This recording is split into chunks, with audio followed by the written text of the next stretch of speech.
मित्रांनो, आपल्याला सर्वांनाच यशस्वी व्हायचं असतं. आपल्या आयुष्यामध्ये खूप काहीतरी मोठं करायचं आहे. आपण दरवेळी म्हणतो की मला याच्यामध्ये यश मिळवायचं आहे, मला हे करायचं आहे, मला ते करायचं आहे. पण नेमकं यश मिळवण्यासाठी काय करावं? यश मिळवण्याचे असे कोणते मंत्र आहेत का? आणि खास विद्यार्थी दशेमध्ये असताना जर आपल्याला यशस्वी व्हायचं असेल तर आपण कशा पद्धतीने पावलं उचलली पाहिजेत, हे सगळं आपण आजच्या व्हिडिओमध्ये पाहणार आहोत. सो मी सुहानी आणि आज आपण पाहतोय यशस्वी होण्याचे 8 मंत्र, जे की खास विद्यार्थ्यांसाठी आहेत. तर आपला पहिला मंत्र आहे तो म्हणजे फोकस ऑन युअर अकॅडमिक्स. अर्थात हे गरजेचं आहे की तुम्ही खेळलं पाहिजे, तुम्ही थोडीफार मस्ती केली पाहिजे, तुम्ही थोडंफार एन्जॉय केलं पाहिजे, पण त्यासोबतच आपल्या अकॅडमिक्सवरती म्हणजे आपल्या अभ्यासावरती पण आपण लक्ष दिलं पाहिजे. अर्थात तुम्ही बाकीच्या एक्स्ट्रा करिक्युलर ॲक्टिव्हिटीजमध्ये भाग घेणार आहातच. तुम्हाला डान्स येत असेल, तुम्हाला सिंगिंग येत असेल, तुम्हाला चांगलं वक्तृत्व करता येत असेल, तुम्हाला ड्रॉइंग येत असेल आणि असे बरेचसे इतर अजून काही गोष्टी आहेत ज्या तुम्हाला येत असतील आणि तुम्ही त्याच्यामध्ये नक्की पार्टिसिपेट करा, तुम्ही नक्की कॉम्पिटिशन्समध्ये जा, तुम्ही नक्की प्राइजेस मिळवा. पण त्यासोबतच आपल्या अकॅडमिक्सवरती पण लक्ष द्या. तुम्ही स्पोर्ट्समध्ये चांगले असाल, वेल अँड गुड, तुम्ही त्याच्यामध्येही पार्टिसिपेट करा, पण कधीही आपल्या अकॅडमिक्सकडे दुर्लक्ष करू नका. कारण ॲट दी एंड तुम्हाला काहीतरी शिक्षण घेतलेलं असलंच पाहिजे आणि त्यासाठी जर तुम्ही ते चांगल्याच ठिकाणाहून शिक्षण घेतलं, तुम्हाला काहीतरी शिकायचं आहेच, ठीक आहे, पण तुम्हाला जर ते चांगल्या ठिकाणाहून चांगल्या कॉलेजमधून शिकायचं आहे, खूप त्याच्यामधून शिक्षणामध्ये तुम्हाला खूप जास्त एक्सेल करायचं आहे, तर त्यासाठी तुम्हाला अकॅडमिक्सवरती फोकस करणं गरजेचं आहे. मग तुम्ही आता जर 10th आहात, तुम्ही जर 12th आहात, तर प्लीज चांगल्या पद्धतीने अभ्यास करा, चांगले गुण मिळवा, जेणेकरून तुम्हाला पुढे एका चांगल्या कॉलेजमध्ये ॲडमिशन मिळेल आणि तिथून पुढे गेल्यानंतर मग तुम्ही स्वतःला अजून डेव्हलप करू शकता, पर्सनॅलिटी अजून डेव्हलप करू शकता, तुम्हाला इथून चांगल्या चांगल्या गोष्टी शिकायला मिळतील. सो यासाठी सगळ्यात पहिली गोष्ट आहे ती म्हणजे तुम्हाला तुमच्या अकॅडमिक्सवरती फोकस करायचं आहे. मग हे मी यासाठी मेन्शन केलं आहे कारण आता बऱ्याचदा काय होतं की आपण ऑनलाईन गेम्स खेळतो, आपण सगळं करतो, तेही करा, पण त्यासाठी एक स्पेसिफिक वेळ ठरवा. ते 5% करा, 95% तर अभ्यास करू शकता. सो बेसिकली एक स्पेसिफिक वेळ ठरवा की हां, संडेला मी ते करणार आहे, पण बाकीचे जे काही 6 दिवस आपल्याकडे आहेत त्या 6 दिवसामध्ये मात्र तुम्हाला अभ्यास करायचा आहे. मी असं नाही म्हणणार की तुम्ही गेम्स खेळू नका, तुम्ही मोबाईल हात लावू नका, तुम्ही सोशल मीडियावर जाऊ नका, ते पण करा, पण दिवसातला मॅक्सिमम टाईम तुम्हाला अकॅडमिक्सकडे द्यायचा आहे आणि बाकी जो काही तुमच्याकडे वेळ शिल्लक राहील तो तुम्ही त्याला देऊ शकता. असं काढून ठेवा की दिवसातून 1 तास मी हे करणार आहे, ठीक आहे, पण बाकीचे जे काही उरलेले तास आहेत ते तुम्हाला अभ्यासाला द्यावे लागतील. सो हा होता आपला पहिला मुद्दा, तो म्हणजे focus on your academics. After that दुसरा मुद्दा आहे तो म्हणजे रीड एव्हरी डे. तुम्ही म्हणाल हो, मी मराठीचं पुस्तक रोज वाचतो, इंग्लिशचं पण रोज वाचतो, पण ते वाचन नाही, ते तुमचं अकॅडमिक्सचं वाचन आहे. ते झालं, ते आपण अकॅडमिक्समध्ये पाहिलं, पण तुम्हाला आता जे वाचायचं आहे ते म्हणजे अकॅडमिक्स सोडून मग इतर तुम्ही मराठी लिटरेचर वाचा, फ्रिक्शन वाचा, कॉमिक्स वाचले तरी पण चालतील किंवा सायन्सशी रिलेटेड कुठले बुक्स असतील, कुठल्याही इतर स्टोरीज ज्या तुम्हाला वाचायला आवडतात, मर्डर मिस्ट्री असेल, वॉटेवर जेही तुम्हाला वाचायला आवडतं अशा कुठल्याही गोष्टी तुम्ही वाचा. शक्यतो तुम्ही असं करू शकता की तुम्हाला जर इंग्रजी भाषा शिकायची आहे किंवा इतर कुठलीही भाषा शिकायची आहे तर ते पुस्तक घ्या जी भाषा तुम्हाला शिकायची आहे. इवन त्याच्यामधलं तुम्हाला असं वाटेल वाचताना की मला काहीच कळत नाही आहे, पण ठीक आहे, तरीसुद्धा वाचा. किती वाचायचं आहे तर रोज 1 ते 2 पानं फक्त वाचायची आहेत, म्हणजे साधारणतः फक्त रोज 10 मिनटं वाचायचं आहे. अपार्ट फ्रॉम युअर अकॅडमिक्स, तुमचं अभ्यासाचं वगैरे सोडून तुम्हाला दररोज 10 मिनटं फक्त हे वाचायचं आहे. हळूहळू तुम्हाला याची आवड लागेल आणि तुम्ही जास्त वेळ वाढवू पण शकता, पण सुरुवातीला फक्त तुम्हाला 10च मिनटं हे करायचं आहे. मग तुम्ही इंग्लिश, हिंदी, मराठी, गुजराती, वॉटेवर कुठलीही लँग्वेज जी तुम्हाला कम्फर्टेबल असेल त्या लँग्वेजमध्ये तुम्ही रीड करू शकता किंवा तुम्ही डिक्शनरीसुद्धा वाचू शकता. इवन जर तुम्हाला इंग्लिश शिकायचं असेल, तुम्ही कुठलं पण एखादं इंग्लिशचं बुक घेतलं, त्याच्यामध्ये तुम्ही जर काही न समजत असेल तरी पण वाचत राहिलात तरी पण तुमची वोकॅब्युलरी वाढेल. तुम्ही त्या अर्थाचे जे शब्द असतील त्याचे अर्थ तुम्ही शोधू शकता गुगलवरती, मला त्याचा अर्थ पण कळेल आणि तुम्ही जेव्हा कधी इंग्लिशमध्ये बोलाल तेव्हा तुम्हाला ते शब्द उपयोगी पडतील. मग तुम्ही म्हणाल रोज 10 मिनटं वाचून असा काहीच फरक पडणार आहे, पण फरक पडणार आहे. रोज 10 मिनटं जर तुम्ही वाचलं तर असं आठवड्याचं तुम्ही 70 मिनटं वाचताय, म्हणजे अप्रॉक्सिमेटली तुम्ही 1 तास दर आठवड्याला वाचताय. असं करत तुम्ही जर महिना, वर्षभर हेच केलं तर तुमचा किती फायदा होईल हे तुम्हाला नक्कीच कळेल. ठीक आहे, सो रोज तुम्हाला 10 मिनटं वाचायचं आहे सुरुवातीला, परत तुम्ही अर्थात टाईम इन्क्रीज करू शकता तुमच्या इंटरेस्टनुसार, पण रोज 10 मिनटं तुम्हाला काहीतरी वाचायचं आहे. आफ्टर दॅट नेक्स्ट आहे ते म्हणजे मेडिटेशन. तुम्ही म्हणाल सगळेजण म्हणतात मेडिटेशन करा, याच्यामध्ये काय खास आहे?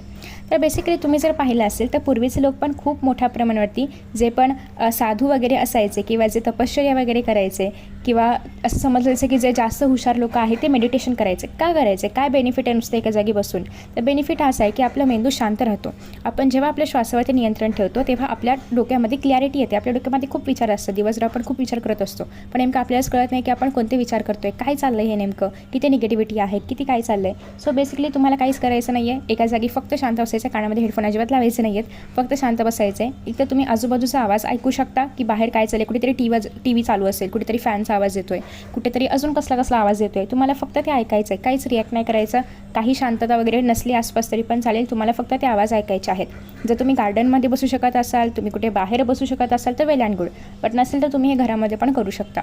जर तुम्हाला हे करायचं नसेल तर दुसरी गोष्ट म्हणजे फक्त डोळे बंद करा, आपल्या विचारांवरती लक्ष ठेवा की आपल्या डोक्यामध्ये काय काय विचार येतात. मे बी असेल की आज माझा हा होमवर्क राहिला आहे, उद्या माझी ती एक्झाम आहे, उद्या मला हे करायचं आहे, मी अजून ह्याचा अभ्यासच सुरू नाही केला आहे, मग मला एक्झाममध्ये किती मार्क्स मिळतील. सो बेसिकली हे सगळं जे काही आहे ते पण तुमच्या डोक्यामध्ये चालू असेल. फक्त ऑब्झर्व करा आणि आफ्टर मेडिटेशन तुम्ही एक लिस्ट तयार करू शकता की याच्यापैकी किती विचार खरोखर मला माझ्या रिलेटेड होते किंवा खरोखर हे विचार माझ्या मनात असायला पाहिजे असे किती विचार आहेत. बस त्यांचं सोल्युशन फाइंड आउट करा. सपोज की तुमचं असं असेल उद्या एक्झाम आहे पण आज अभ्यास नाही झाला, मग काय सोल्युशन असेल, अभ्यास करणं असेल किंवा इम्पॉर्टंट पॉईंट्स फक्त वाचणं असेल किंवा जर काही क्वेश्चन बँक वगैरे असेल तर ते करणं फक्त असेल. सो हे झालं सोल्युशन. ते सोल्युशन तुम्ही फाइंड आउट करू शकता फक्त एक 5 ते 6 मिनटं शांत बसून. सो हे आलं ह्याच्यामध्ये, हे तुम्ही रोज करू शकता. इव्हन तुम्हाला कुठे ब्रेक असेल मध्ये, कुठे तुम्ही ट्रॅव्हलिंग करत असाल, ट्रॅव्हलिंगमध्ये हे करू शकता जेणेकरून तुमचा जो अभ्यासाचा वेळ आहे तो याच्यामध्ये जाऊ नये. सो तुम्ही ट्रॅव्हलिंगमध्ये पण हे करू शकता, बट थोडंसं भान ठेवून की आपण कुठे चालू आहे, काय चालू आहे हे तुम्ही करू शकता. आफ्टर दॅट नेक्स्ट आहे ते म्हणजे रिमूव्ह डिस्ट्रॅक्शन्स. आता याच्यामध्ये सगळेजण सांगतात की मोबाईल डिस्ट्रॅक्शन आहे, सोशल मीडिया डिस्ट्रॅक्शन आहे, पण आजकाल मोबाईलवरतीही तुम्ही खूप काही शिकू शकता. ओके, सो तुम्ही यूट्यूब ऑन केलं, फक्त एवढंच की यूट्यूब कशासाठी आपण चालू करतो किंवा यूट्यूब आपण का उघडतो आहे, आपल्याला काय पाहायचं आहे, आपल्याला अभ्यासाचं पाहायचं आहे का, आपल्याला होमवर्क कंप्लीट करायचा होता का, आपल्याला एखादा चॅप्टर शिकायचा होता का, हे लक्षात ठेवायचं आहे आणि मगच यूट्यूब खोलायचं आहे. ते खोलल्यानंतर तोच व्हिडिओ फक्त पाहायचे. तुम्ही जर बघितलं असेल तर आपल्या अकाउंटची जर आपण वॉच हिस्ट्री ऑफ केली तर तुम्हाला होम पेजवरती कुठल्याही प्रकारचे रेकमेंडेशन्स येणार नाहीत. मी ते करून ट्राय केलेलं आहे, त्याच्यामुळे तुम्ही ते पण ट्राय करू शकता जेणेकरून यूट्यूब उघडल्या होम पेजवरती कुठलेही तुम्हाला रेकमेंडेशन्स सजेशन्स येणार नाहीत. कारण वॉच हिस्ट्री ऑफ असल्यामुळे यूट्यूबला कळतच नाही की तुम्हाला काय दाखवावं. त्याच्यामुळे तुम्ही ते एकदा ट्राय करू शकता. त्याच्यामुळे तुम्हाला कुठलेच होम पेजवरती जर रेकमेंडेशन्स नाही आले तर तुम्ही ऑटोमॅटिकली तुम्हाला जे हवं आहे तेच सर्च कराल आणि ते तुम्हाला मिळेल. सो त्याच्यामुळे तुम्ही हे एक ट्राय करा. दुसरी गोष्ट अशी आहे की जर तुम्ही इतर कुठलं सोशल मीडिया रेफर करत असाल तर त्याचा एक टाईम ठेवा की सपोज हा 1 तास आहे, याच्यामध्ये मी सगळं सोशल मीडिया चालवणार आहे जे पण माझ्या मोबाईलमधलं आहे ते, पण ते त्याच तासापुरतं. तो तास संपला की ते सगळं बंद, जेणेकरून तुमच्या ब्रेनला पण एक कळेल की हां बाबा हा तास मला दिला आहे, या तासामध्ये मला पाहिजे एवढं डिस्ट्रॅक्ट व्हायचं आहे, तर मग आत्ता अभ्यास करूया ना. सो त्याला सांगून ठेवा की हा जो 1 तास आहे किंवा हा जे 15 मिनटं आहेत, हे जे 30 मिनटं आहेत, जेवढा पण वेळ तुम्हाला हवा असेल, पण मॅक्सिमम 1 तास, त्याच्यापेक्षा जास्त वेळ देऊ नका. ते पण तुम्हाला फ्री टाईम राहत असेल तर, तुम्ही कॉलेजला पण जाताय, तुम्ही क्लासला पण जाताय किंवा तुम्ही स्कूल आणि क्लासला जात आहे, तुम्ही इतर काही ॲक्टिव्हिटीजला जात आहे आणि तुमच्याकडे वेळच नाही आहे, तर तुम्ही इतका मोठा वेळ डिस्ट्रॅक्शनला नाही देऊ शकत. इट डिपेंड्स की तुमच्याकडे किती वेळ आहे, तुम्ही किती वेळ देणं अफोर्ड करू शकता, तेवढाच वेळ त्याला द्यायचा आणि त्या वेळेतच जे काही डिस्ट्रॅक्शन असतील सगळे आटपून घ्यायचे आहेत आणि बाकी सगळा वेळ तुम्ही तुमच्या अभ्यासाला देऊ शकता. ठीक आहे, याच्यामध्ये पण तुम्ही एक लिहून ठेवू शकता की जेव्हा तुम्ही अभ्यास करताय पण तुमच्या डोक्यामध्ये काही विचार आले की अरे हा मेसेज करायचा होता, ते काहीतरी मोबाईलमधून बघून लिहायचं होतं, हे काहीतरी मोबाईलमधून बघून शिकायचं होतं, ते सगळं तुम्ही लिहून ठेवा आणि जेव्हा तुमचा हा डिस्ट्रॅक्शनचा वेळ असेल तेव्हा त्या मोबाईलमध्ये जाऊन ते सगळं करू शकता. ठीक आहे, सो हे झाले डिस्ट्रॅक्शन्स. अजून बरेचसे वेगवेगळे थॉट्स तुमच्या मेंदूमध्ये येऊ शकतात की अरे हे करायचं राहिलं, ते आणायचं राहिलं, हे असं करायचं होतं, ते सगळे तुम्ही लिहून ठेवा आणि जेव्हा कधी तुमचा डिस्ट्रॅक्शनचा 1 तास सुरू होईल तेव्हा ते सगळे तुम्ही करून टाका. ठीक आहे, जेणेकरून अभ्यासामधून तुम्ही उठणार नाही. सो हे झालं डिस्ट्रॅक्शन्सबद्दल. नेक्स्ट पॉईंट आहे तो म्हणजे आपला ओव्हर थिंकिंगचा. अगेन मेडिटेशन जेव्हा तुम्ही करता तेव्हा तुमचा हा प्रॉब्लेम सॉल्व्ह होतो, बट तरीही तुमच्या मनामध्ये असेल की खूप जास्त आपण ओव्हर थिंक करतो आहे की उद्या एक्झाम आहे, मी नापास झाले तर मग परत काय होणार, मग तसं काय होणार. पण हे करत असताना जो वेळ वाया जातो आहे त्याच्या वेळेमध्ये तुम्ही अभ्यास करू शकता आणि कदाचित तुम्ही पासही होऊ शकता. सो बेसिकली हे पण आपल्याला माहिती असणं गरजेचं आहे. ठीक आहे, की त्याच्यामुळे तुम्हाला ओव्हर थिंकिंग जास्त करायचं नाही आहे. तुम्ही जे काही अभ्यास कराल तो तुम्हाला लक्षात ठेवायचा आहे विदाऊट एनी की काय ह्याचं काय फळ मिळेल. म्हणजे आपण म्हणतो कर्मण्यवाधिकारस्ते मा फलेषु कदाचन, त्याप्रमाणे तुम्हाला फक्त अभ्यास करत राहायचं आहे. त्याचं परत काय होईल, किती मार्क्स मिळतील हे आपल्या हातात नाही. अभ्यास करणं आपल्या हातामध्ये, ते करायचं आहे, पेपर लिहायचं आहे आणि then you have to come to home आणि मग ते एक्झाम झाल्यानंतर ओव्हरथिंक करा काय करायचं आहे ते. बट बेसिकली एक्झामच्या वेळेस तुम्हाला कुठल्याही प्रकारचं ओव्हरथिंकिंगमध्ये वेळ वाया नाही घालवायचं आहे, तुम्हाला फक्त अभ्यास करायचा आहे. तरी पण ओव्हरथिंकिंग होत असेल तर तुमचे थॉट्स जे काय आहेत ते लिहायला घ्या. लिहायला लागले की तुमच्या मनातले थॉट्स आपोआप कमी होतील, कारण एवढे सगळे लिहायचे जे कष्ट घ्यावे लागतात त्याच्यापेक्षा तुम्ही विचार न केलेला बरा असं म्हणून ते सोडून देऊ शकता. त्याच्यामुळे थॉट्स लिहायला घ्या. ठीक आहे, आफ्टर दॅट नेक्स्ट आहे ते म्हणजे कीप अ जर्नल. अगेन याच्यामध्ये पण तुम्हाला हेच करायचं आहे की तुमचा जो काही दिवस आहे, सपोज तुम्ही सकाळी उठलात, उठल्यापासून स्कूलमध्ये गेलात, मग क्लासमध्ये आलात, मग तुम्ही कुठे कुठे काय काय टाईमपास केलात किंवा कुठे कुठे काय काय कंप्लीट केलं, काय कंप्लीट करायचं राहिलं, हे सगळं तुम्ही एका जर्नलिंगप्रमाणे एका डायरीमध्ये, एका पेजवरती किंवा कुठेही लिहून ठेवू शकता. मोबाईलमध्ये टाईप वगैरे करून ठेवू शकता, पण अगेन याच्यामध्ये मोबाईल फक्त टाईपलाच वापरायचा आहे.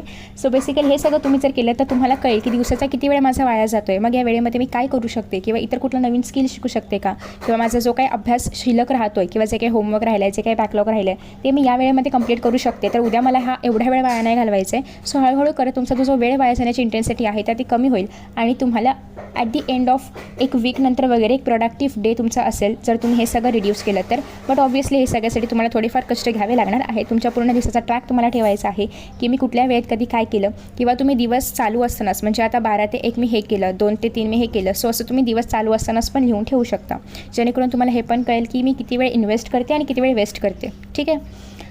आफ्टर दॅट नेक्स्ट आहे ते म्हणजे get out of your comfort zone. मग याच्यामध्ये प्रोक्रॅस्टिनेशन पण येऊ शकतं. फॉर एक्झाम्पल तुम्हाला एखादा टास्क दिलेला आहे जो तुम्हाला मंडेपर्यंत कंप्लीट करायचा आहे, पण आज ट्यूसडे आहे तर तुम्ही विचार करता अरे आपल्याकडे ट्यूसडे, वेनसडे, थर्सडे, फ्रायडे असे अजून बरेचसे दिवस आहेत. पण असं विचार करत करत सगळे दिवस जातात आणि मग तुम्हाला संडेला लास्टला लक्षात येतं की यार आपला अभ्यास करायचाच राहिलेला आहे. सो बेसिकली यालाच आपण म्हणतो प्रोक्रॅस्टिनेशन आणि याला आपण म्हणतो की आपण आपल्या कम्फर्ट झोनमध्ये आहोत. मग यातून बाहेर पडण्यासाठी जेव्हा कधी तुम्हाला एखादा टास्क दिला जाईल किंवा एखादा होमवर्क दिला जाईल किंवा तुम्हाला काहीतरी असाइनमेंट वगैरे काहीतरी कंप्लीट करायचं आहे किंवा तुमचं एखादा पर्सनल टास्क पण काही पण असू शकतो, सो तो त्याच दिवशी किंवा त्याच्या नेक्स्ट डेलाच कंप्लीट करण्याचा प्रयत्न करा. प्लीज डोंट कीप की त्या लास्ट मोमेंटला मी करेन वगैरे असं करू नका. सो हे झालं तुमच्या कम्फर्ट झोनमधून बाहेर येण्याची पहिली स्टेप. दुसरं असं आहे की आपण बऱ्याचदा लाईक आपल्यासमोर मोबाईल आहे, आपल्यासमोर सगळे गॅजेट्स आहेत, आपल्याला अभ्यास पण करायचा आहे. आपण 1 तास अभ्यास करतो, आपल्याला वाटतं की आपण खूप वेळ अभ्यास केलेला आहे आणि आता आपण ब्रेकमध्ये मोबाईल घेऊया. सो बेसिकली तुम्ही 1 तास अभ्यास करता, पण तो जो ब्रेकमध्ये मोबाईल घेता त्याच्यामुळे तुमचा 1.5 ते 2 तास मोबाईलवरती वाया जातो अक्षरशः. कारण तुम्ही त्याच्यामध्ये मग रील्स बघणार, मग हे करणार, मग चॅटिंग करणार, मग याव करणार, मग त्याव करणार. पण तुमच्या हे लक्षात येत नाही आहे की आपण यासाठी ऑलरेडी एक डिस्ट्रॅक्शन पिरियड ठेवलेला आहे, तेव्हाच आपल्याला डिस्ट्रॅक्ट व्हायचं आहे. पण ब्रेनचं कसं असतं ना, तुम्ही जेव्हा डिस्ट्रॅक्शन पिरियडमध्ये जाता तेव्हा तुम्हाला वाटतं की आता काय करू मी नेमकं, पण तेव्हा जेव्हा तुम्ही अभ्यास करत असता तेव्हा मात्र तुम्हाला खूप सारे डिस्ट्रॅक्शन्स येत असतात, राईट.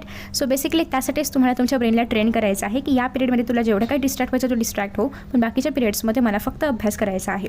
सो बेसिकली हे अजून एक झालं कम्फर्ट झोनमधून बाहेर येणं. त्याच्यानंतर नेक्स्ट आहे आपण बेडवर बसून अभ्यास करतो, काय मस्त आरामात. सो बेसिकली ते नाही करायचं आहे, तो पण तुमचा एक कम्फर्ट झोन आहे. सो इव्हन तुमच्या टेबल नसेल, खुर्ची नसेल, असेल तर उत्तम, नसेल तर काही फरक पडत नाही आहे. मस्त आरामात जमिनीवरती मांडी घालून बसायचं आणि तुम्ही तुमचा अभ्यास आरामात करू शकता, मांडीवरती पुस्तक ठेवून सुद्धा. सो बेसिकली अशा पद्धतीने अभ्यास करणं हे पण कम्फर्ट झोनमधून बाहेर येणं आहे. कारण मनाला झोपायचं होतं पण तुम्ही त्याला सांगितलं की नाही मला अभ्यास करायचा आहे, सो त्याच्यामुळे तुम्ही पुस्तक घेऊन छान बसलेला आहात. सो बेसिकली मनाचे जे काही डिस्ट्रॅक्शन्स आहेत ते न ऐकता जेव्हा आपण काहीतरी प्रोडक्टिव्ह करण्यासाठी घेतोय, काहीतरी वेगळा अभ्यास करण्यासाठी घेतोय किंवा काहीतरी अजून काहीतरी वेगळं प्रोडक्टिव्ह तुम्ही स्किल वगैरे काही पण डेव्हलप करू शकता. सो जेव्हा तुम्ही असं काहीतरी करताय तेव्हा त्याला आपण म्हणू शकतो की तुम्ही कम्फर्ट झोनमधून बाहेर येत आहे. त्याच्यानंतर आफ्टर दॅट नेक्स्ट आहे ते म्हणजे प्रॉपर प्लॅनिंग. आता तुम्हाला जर्नलिंग करून हे पण कळलं असेल की आपण कुठे वेळ घालवतो आहे, आपण या वेळेमध्ये काय काय करू शकतो. त्यासोबतच ओव्हर थिंकिंग तुम्ही अवॉइड करताय, त्याच्यामुळे तुमचा तो वेळ वाचतो आहे किंवा ते जे काही विचार तुमच्या मनामध्ये येत आहेत ते तुम्ही लिहून ठेवताय, त्याच्यामुळे तुम्हाला हे कळतं की मला अजून पुढे काय केलं पाहिजे किंवा काय माझं राहतंय करायचं, किती माझा बॅकलॉग राहतोय.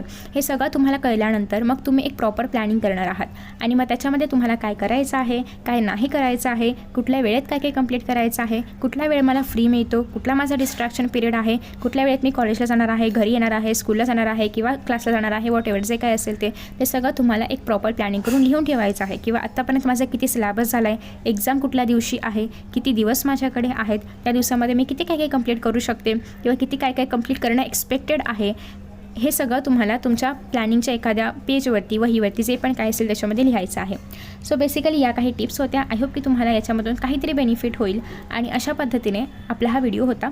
Thank you so much for watching this video आणि आय होप की तुम्ही हे सगळ्या स्टेप्स जर फॉलो केल्या तर तुम्हाला कुठल्याही प्रकारचं कधीच सक्सेसफुल होण्यामध्ये अडचण येणार नाही. कारण याच स्टेप्स आहेत छोटे छोटे जे आपण फॉलो करू शकतो. जसे की तुम्ही सगळ्यांनी ॲटॉमिक हॅबिट्स हे बुक वाचलं असेल, त्याच्यामध्ये तुम्हाला माहिती असेल की अगदी छोट्या छोट्या स्टेप्स देखील आपल्याला एक खूप मोठी स्टेप किंवा खूप मोठं यश मिळवण्यासाठी हेल्प करू शकतात. सो त्याच्या आधारेच तुम्ही जर हे फॉलो केलं तर तुम्ही पण तुमच्या लाईफमध्ये सक्सेसफुल होऊ शकता. सो आय होप की तुम्हाला हा व्हिडिओ आवडला असेल आणि तुम्हाला टिप्स पण आवडल्या असतील. So thank you so much for watching this video आणि असे अजून नवीन व्हिडिओज पाहण्यासाठी प्लीज सबस्क्राईब करा आणि हा व्हिडिओला लाईक करा. Bye bye.